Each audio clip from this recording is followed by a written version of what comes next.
We are so blessed that we have air conditioning. I want to have a big amen for that. Amen. Do you know that air conditioning was discovered or having been patented 120 years ago, and it was invented by the name Willis Courier, Courier, all right, in Brooklyn, New York. Now, when he invented that, actually, that reminds me of the air conditioning we used in the Philippines when I was 10 years old, 9 years old. And it was really big, heavy, but it consumed a lot of energy. So we only use it like for special occasions, you know? And then we moved to a newer house. My dad brought it in, put it in the, on the, by the window, and then we bought a newer one. The newer one doesn't even last for 2 years. But the Carrier, it's been there for years. Right now, let me put in my notes here. Now, how many of you have something in your home that is over 50 years old? You can raise your hand. Do you have something that's been with you 50 years old? No, yourself. So there's a lot of hands. Now, keep your hands up if that item still works perfectly. It may be an old Singer sewing machine, or a wooden phonograph, or a cast iron skillet passed down by your grandmother, or maybe a solid oak dining table. We used to have this record player that's like this big, and it's wood. And then we push it, bring it back. It's been moved from one place to another, and it's still working. Right? Now, there's a distinct difference between things made decades ago and things made today, isn't there? So, today we live in a world of disposable convenience. Now, if an appliance breaks, you don't fix it, you throw it away. Nowadays, you throw it away because it's more expensive for it to be repaired, correct? Now, you buy a plastic one made to last about 2 or 3 years, sometimes shorter. Everything is designed to be fast, cheap, and replaceable. But those old items that we have at home, they were built differently, made to last. They were crafted with heavy materials designed to endure decades of daily use, heat, and pressure. They have character. They have legacy. The Sonys that we have, Hitachi that we have, right? As we look at our lives and our walk with God, a big question we have to ask ourselves is this: are we building a disposable faith? Or are we building something made to last? That's a question we have to answer by the end of this teaching. Now, today we are diving into 1 Corinthians chapter 3. Last week, I was walking down this hallway and I found out that there's a lot of books in this room right here, just right here. Lita knows about that, and I borrowed one. It's a Broadman Bible commentary because most of it came from this. Most of the teachings came from this. So, as the Apostle Paul is writing to a church that was obsessed with the spiritual equivalent of shiny plastic things, they were arguing over who was the most popular speaker, who had the best title, and who looked very nicely, or maybe beautiful, handsome, or known from other towns. No, it's they were really into the discussion. Now, according to the volume 10 of this Bible commentary, the background and purpose of 1 Corinthians 3, 5 to 15 center entirely on correcting church division. So there's a division. So Paul wrote this letter from Ephesus around 55 AD to the church he had established in Corinth. Corinth was a busy, rich Greek city. Think about LA, where citizens frequently align themselves with popular traveling philosophers. But there's a crisis. There's a crisis. The Corinthians believers imported this secular culture into the church, creating a competing fan clubs. Because one believed in one philosopher, one believed in one writer. So some people will believe in leaders like Paul, Apollos, or Cephas. Cephas became Peter, that's all you know. In short, the commentary explains that Paul wrote this section to shatter the cult of personality in Corinth by forcing the church to look past human instruments and focus entirely on God and Jesus Christ. Now, let us look at this together to see how we can build a life of service that stands the test of time. Now, if you're taking notes, here are the points for you. Let's look at this point by point. Point one is the servant's identity, verses 5 to 8. Second point is the servant's security, verses 9 to 11. And the third point is the servant's material, verse 12 to 15. Let's begin. If you have your Bibles, if you can't read that, we're going to look at 1 Corinthians 3, 5 to 8, and I'm reading from the New American Standard Bible. Verse 5. What then is Apollos, and what is Paul?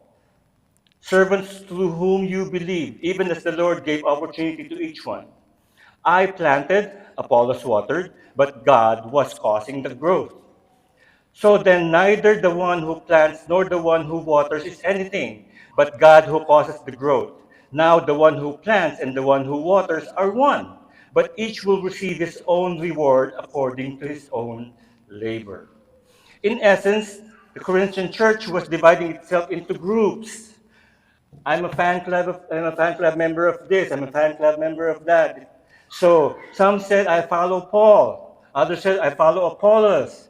Now Paul stops them right there. That's wrong. He says you are missing the entire point. We aren't the main attraction. We aren't the main attraction. We are just here to help. That's what Paul is saying. So a true servant understands their identity. They know they do not own the farm, they just work the soil. One person plants, another waters, but only God can command a seed to crack open under the dirt and bring forth life. We are just helpers, and we are the best helpers God can have if we do our jobs.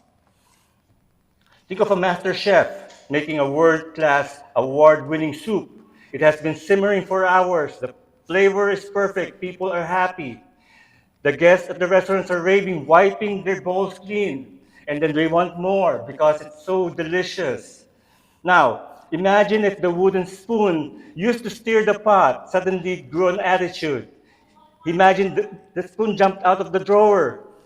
And he said, thank you, thank you, thank you. I know the soup is incredible. It was all me. It was me, not him. Now, we would laugh at him at how silly that is, right? But nobody leaves a five-star restaurant praising the silverware. You don't leave the restaurant like, oh, the silverware is nice.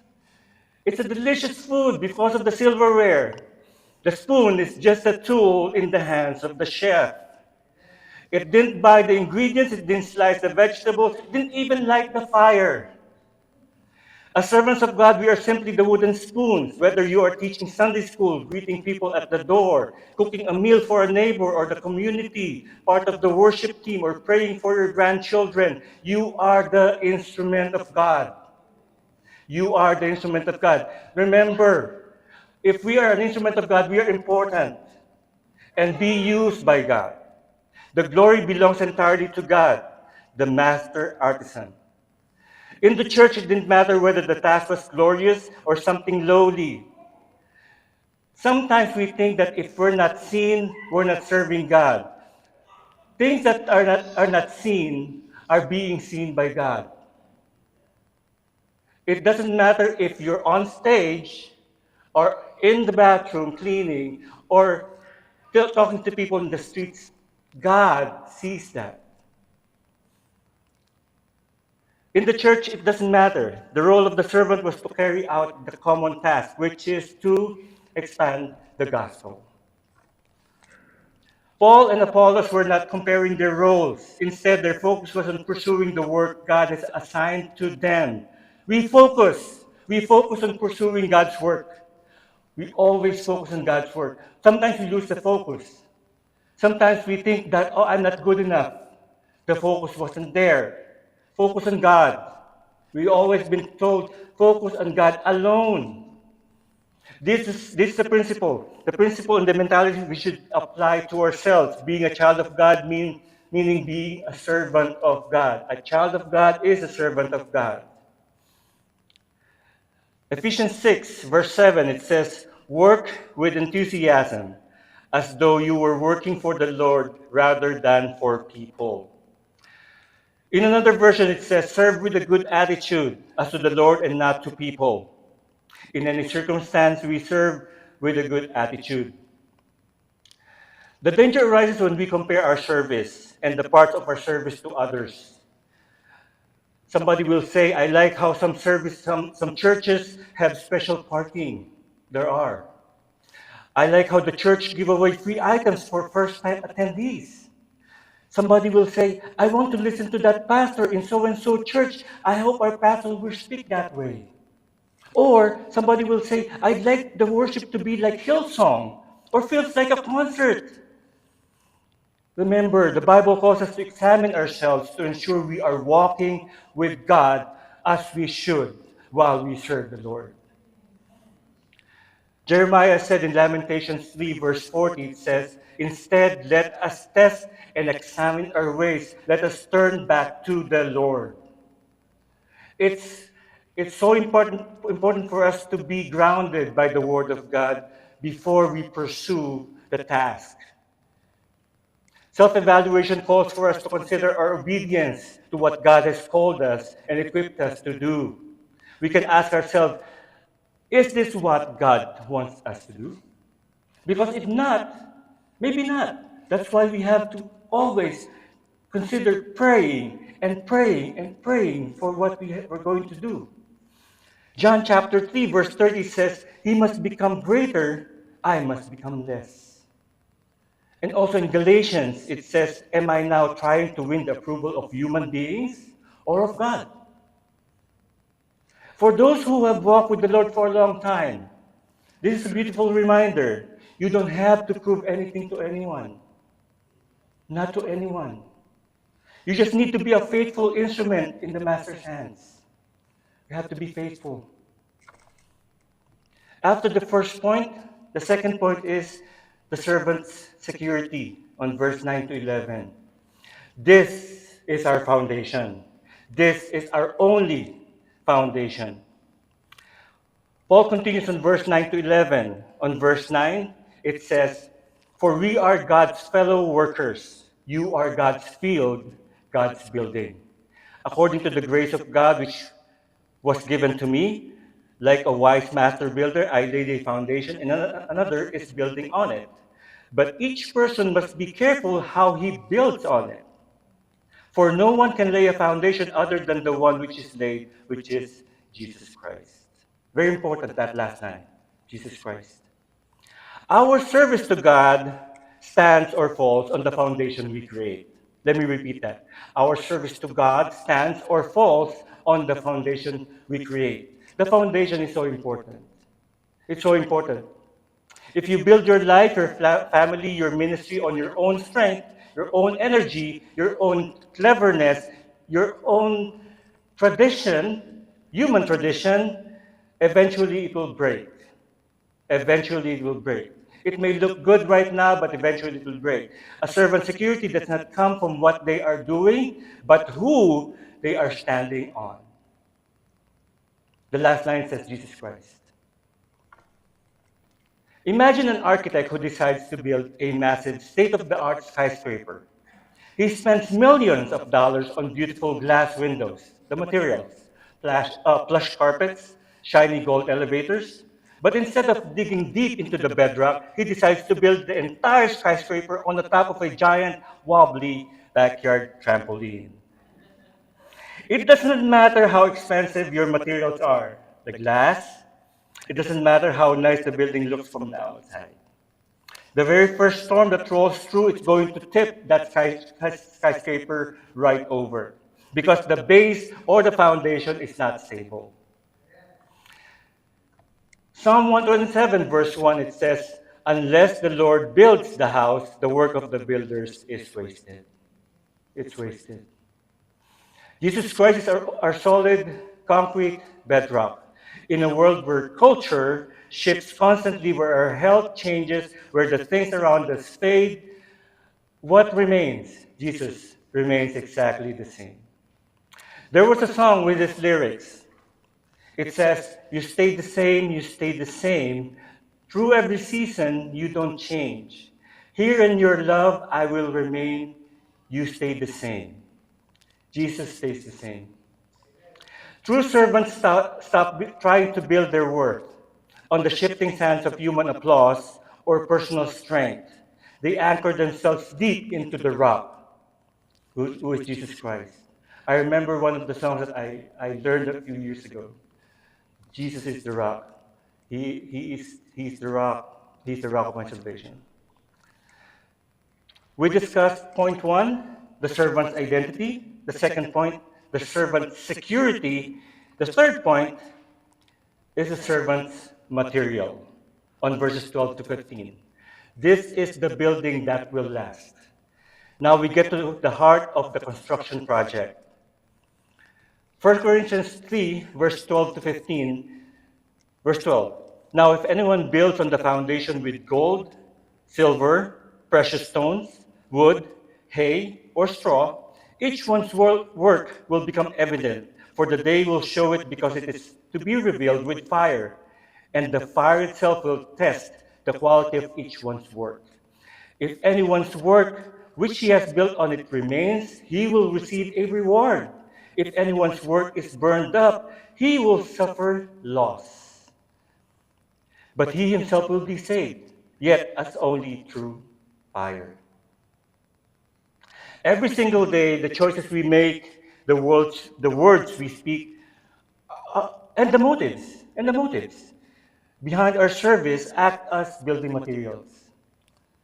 The Apostle Paul splits these materials with two categories: wood, hay, straw.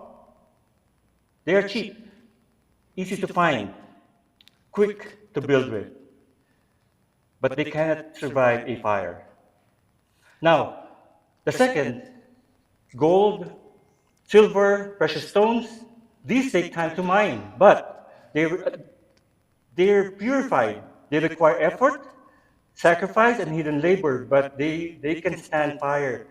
When fire hits them, they don't burn. We know the classic childhood story of Three Little Pigs. The first two pigs wanted to get things done quickly so they could go back to relaxing. One grabbed straw, the other grabbed sticks. Their houses, for sure, will get burned up in minutes. We want to get it done soon. But the third took his time. He dragged heavy bricks, mixed the mortar, and labored under the sun. Take some time. His brothers are laughing at him. He said, it's taking too much time, taking too long. But when the big bad wolf showed up and blew his hot breath, the straw and the sticks vanished in an instant. Only the quality materials stood steady. In our lives, the fire represents God's holy evaluation. When we stand before Him, the question won't be, how busy were you? The question will be, did you build with eternal materials? Did you serve for human applause, the straw? Or did you serve out of a deep, enduring love for God and His people? We serve because of our love for God's people, not for the applause. God does not just look at the quantity of our service, especially if we do it on our own without God's direction. He looks at the quality and the motive. Motive. Let me talk about motive. Let me pause for a moment because I'll share this with you not to pay attention to the amount of time rendered to the task, but to the motive. More than 20 years ago, our family started attending Calvary Chapel, Golden Springs. So the worship team and I said, wow, I love that worship team. It will be cool to be part of that team. Then Our family moved to Ontario after a few months and started attending Calvary Chapel in Upland.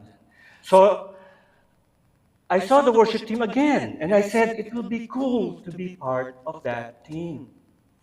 I met the worship leader. His name is Sam. And I asked if I can be part of that cool group. So long story short, I was on a regular rotation in the cool worship team. After 2 years, this was in 2007, our family again moved to another place, Monterey Park this time. Then we started attending Calvary Chapel in Pasadena. Didn't take long for me to notice how cool the worship team was at the time. So I tried contacting the worship minister. Eventually, he became a pastor. His name is Sam. Yes, same name as the one in Upland. After a few months, there I was on a regular rotation for several years, till about 2016, when we moved to Hacienda Heights. The distance slowly led me to less appearance in Pasadena, and we started attending church back to Golden Springs. This time, I emailed the worship leader of Golden Springs, and his name, guess what? Sam. I don't know what happened, but it's always Sam. Now, this is when God intervened. I didn't hear anything from Sam. It's a cool group, I want to be part of it, but I didn't hear from Sam. For months, I was not playing drums at church. I wasn't been playing at church. So months became years, then pandemic. It was a lot of soul searching. Then, Jesus called. 2021. It was mid-morning when I received a phone call from Kuya June, our musical director, our keyboard player. His full name is Jesus Rodriguez Jr. So Jesus called. He asked if I can play drums for the Easter service here at the courtyard for Crossroads. I said, yes, I'm available. I'm available. I'm available to worship, not to play drums, not to perform, always to worship. I'm available. That should be the mentality. We pray and seek the motives to where God will direct us. But I was called by God, that was like 5 years ago. By God's grace, here I am after 5 years. I'm not actually playing drums right now, but I'm worshiping God. We have to have the right motives. We have to search God's word. We seek His leading. Even if it takes years, so we truly know we receive the divine direction and sacred motives. If we do things just to be seen or out of obligation and grumbling, we are stacking straw. That's very weak. If we serve out of our service, which is quiet, genuine love for God, the service to His people, we are building a solid foundation. That is gold. That's precious. In Colossians, it says, whatever you do, work at it with all your heart, as working for the Lord, not for human masters, since you know that you will receive an inheritance from the Lord as a reward. Whatever you do, this does not limit our work for the church or for the assembly of believers as a whole. It also applies to our secular lives. At work, we may think we are better than the others, or we are no more than the others. I just got hired like a few weeks ago, and half of the staff are almost my age, and the one that's training me is about less than half my age. I feel bad because and I feel like I know better than you, but that pride I should put that aside. Because I should be an example for the people at work. In that instance, if we think about it that way, we will lose our humility. We became proud and lost the opportunity to connect and probably be a conduit or an opening to witness for the Lord. Humility. And we ask God for humility. We can't do humility on our own because we are proud people. A few days ago, a song started streaming or playing on Spotify, Apple Music, or other streaming media. This song is called Secret Shadows. It's a song about the attitude and the heart of God's servant. The bridge of the song goes like this: where no spotlight reaches his grace, they gaze on the Holy One's face. The fame is a shadow of dust. His presence is all they can trust. No rank and no crowns to be won. Just well done from the lips of the Son. And it continued on. It's the intimate breath in the secret and still, the life of surrender that bows to his will. When the claps fade to silence and curtains are drawn, they are standing in peace till the break of the dawn. For it isn't for eyes or for earthly renown, but be faithful to him where no light reaches down.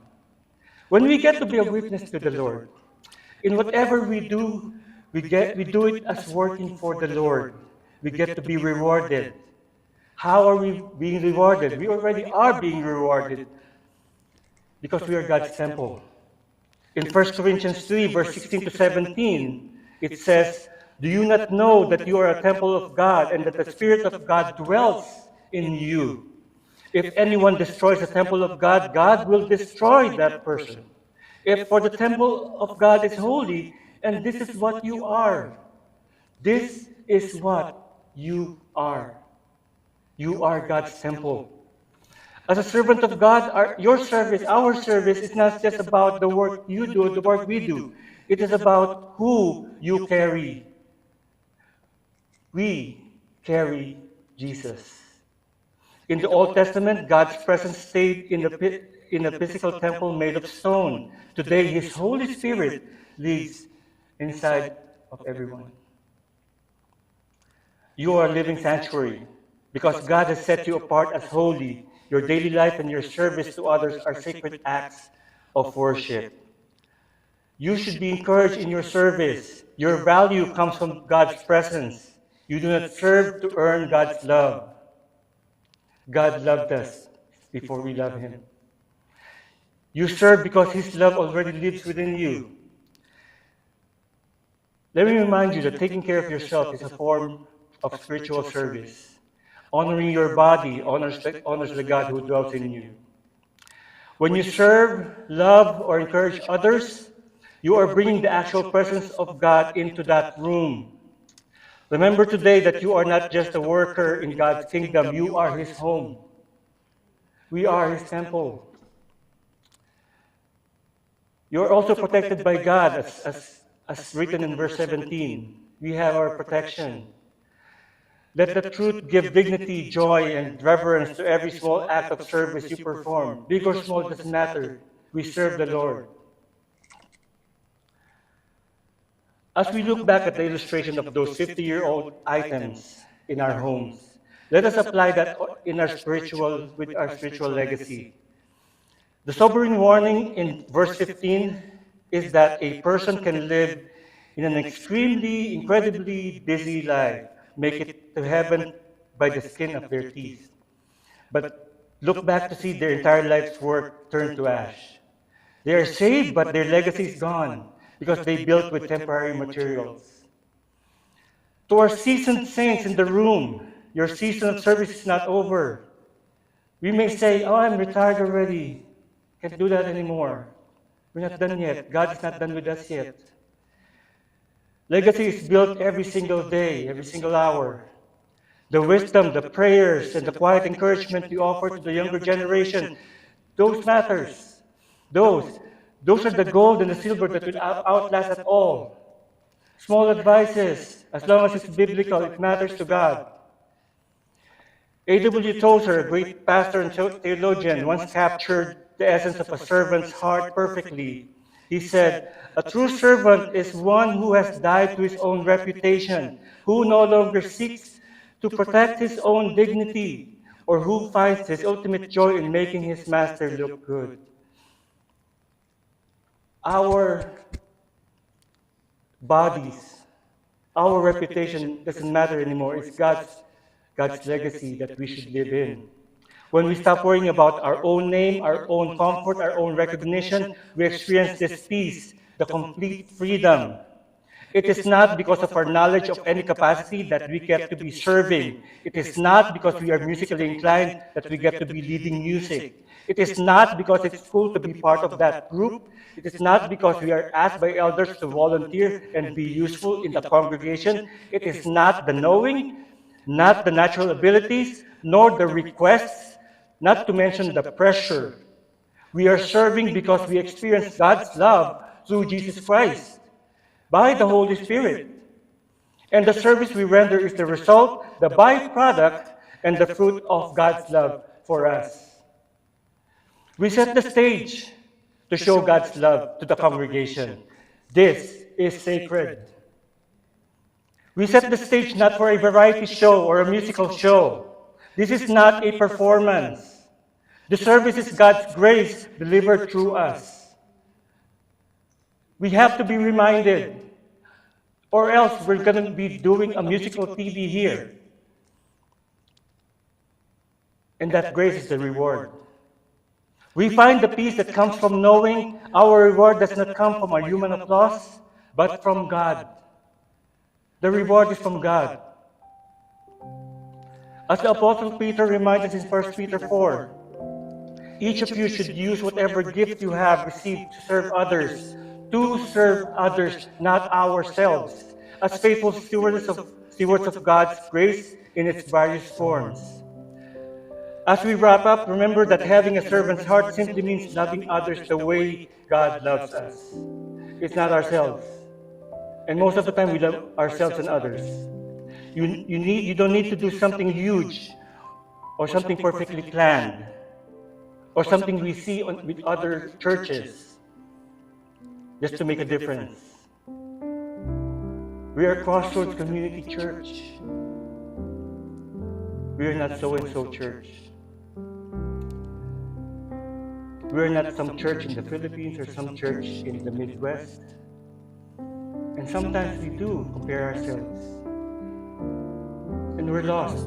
That foundation is so shallow. We have to be reminded, always be reminded, every single day to be reminded. As 1 Peter 4 reminds us, God has given you, every one of you, unique gifts, whether it's a listening ear, helping hand, or a kind word. When you use what you have to help someone else, you are sharing God's grace. We are living by God's grace. That service, it doesn't limit the four corners of this room. We go out to the world, show the world that God's grace within us. That's the service that we have. Keep your heart open. Look for small, simple ways to serve the people around you today. When we intentionally step out of the frame, we give the room to God to paint the picture. Let us practice the joy of being a hidden instrument in the Master's hands, building a legacy that will stand the test of time and fire. Amen. Let's pray. Dear God, you know our hearts better than we know ourselves. Forgive us for the times we try to steal the spotlight or when we serve out of pride, out of habit, or a desire to be noticed. We thank you for the faithful examples of the seasoned believers in this room who have poured gold and silver into this church for tens of years, decades. We pray that you would give us all, young and old alike, a fresh desire to build things that will last, that foundation. Thank you, Lord, for the special gifts you have given each and every one of us. Please give us a servant's heart.